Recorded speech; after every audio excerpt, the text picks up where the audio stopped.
guyyaa har'aa jechuun guyyaa paartii badhaadhinaa keessatti dubartoonni sagalee isaanii ol kaasanii misoomaaf dimokiraasii badhaadhinaa biyya isaanii paartii badhaadhinaa deeggaruuf walitti dhufan keessaa guyyaa seenaa qabeessa guyyaa guddaadha.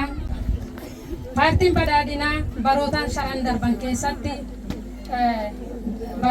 shanan darban keessatti damee hedduudhaan yookaan dameelee garaagaraatiin dubartoota fayyadamummaa dubartoota guddisuudhaaf hojiiwwan bal'aa hojjetee jira. Dubartoonni haadha utubaa biyyaati.